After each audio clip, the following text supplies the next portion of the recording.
સુરતના ઉધના વિસ્તારમાં પ્લાસ્ટિકના કારખાનામાં લાગેલી આગમાં 5 જેટલા શ્રમિકો દાઝી જતા તેઓને હોસ્પિટલે ખસેડાયા હતા. તો બનાવની જાણ થતાં ફાયર ટીમ સ્થળે દોડી ગઈ હતી અને આગ પર પાણીનો મારો કર્યો હતો.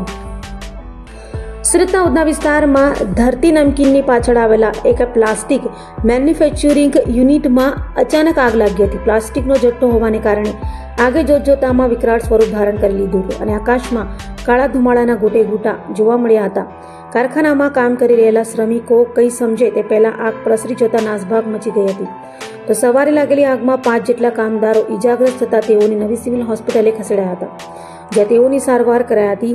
તો આગ લાગ્યાની જાણ થતાં ફાયરનો કાફલો સ્થળે દોડી ગયો હતો અને પાણીનો મારો કર્યો હતો, જ્યારે ઈજાગ્રસ્ત તમામ દર્દીઓ 30 થી 50% સુધી ગંભીર રીતે દાઝી ગયા હોવાનું નવી સિવિલ હોસ્પિટલના ડોક્ટરે જણાવ્યું હતું.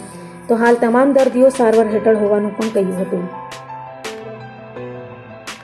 જી સાહેબ, આપનું નામ, કઈ જગ્યા શું ઘટના બની?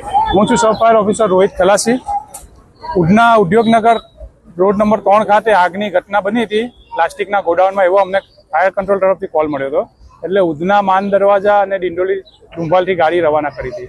અહીંયા અમે આવીને જોયું તો ધુમાડો પુષ્કળ પ્રમાણમાં હતો અને પહેલા મારે આગ ફેલાયેલી હતી. એટલે આવીને આગ અમે તાબડતોડ હોલવી નાખી. કેટલા લોકો આમાં દાઝ્યા હતા? પાર્થીના જણાવ્યા અનુસાર 3-4 માણસો દાઝ્યા છે એવું કહેવાનું છે એમનું. એટલે અમે પ્રાઇવેટ વાહનમાં પ્રાઇવેટ હોસ્પિટલમાં એમને શિફ્ટ કરી દીધા છે.